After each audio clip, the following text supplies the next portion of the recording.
So you can see the grapes are really starting to ripen now. They're getting quite a bit of colour, and this is what the birds absolutely love. So it's time to get the nets on fairly smartly. So these folk helping on the vineyard today are all from Vanuatu. They come over for the summer season to help on the vineyards. There just aren't enough New Zealanders to work on the vineyard. So they come over and they're used to the heat of Central Otago. It's nothing to them. And they're great to have, always cheerful and willing, and great musicians. They have these bands called string bands, a couple of guitars and ukuleles and a string double bass, utilising an old tea chest. And yeah, no, they really pump out some good music, and that's what you can hear in the background here.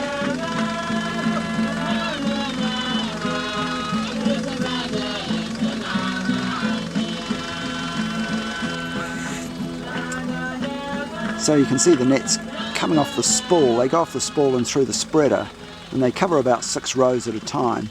So it's about a 4-man job. You've got 2 on each side of the nets pulling it away from the tractor, from the spreader, and then 2 people on the tractor feeding it through.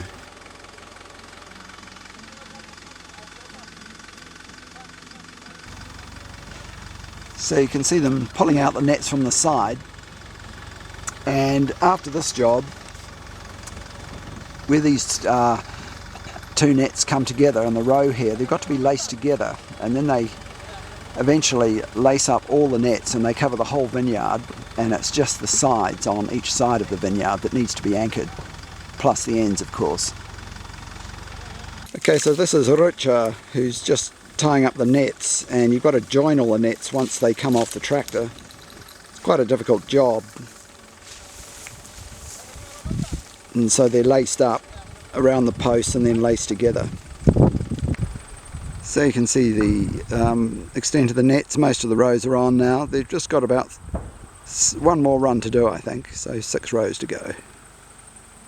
You can see how long the nets are. They extend quite a long way, so there's a lot of area to cover, just purely to stop birds eating the grapes.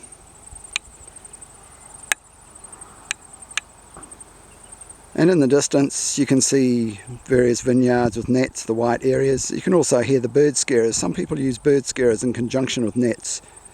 So they're just gas guns that sound like shotguns to frighten the birds. They go all day, drive the local residents mad, of course.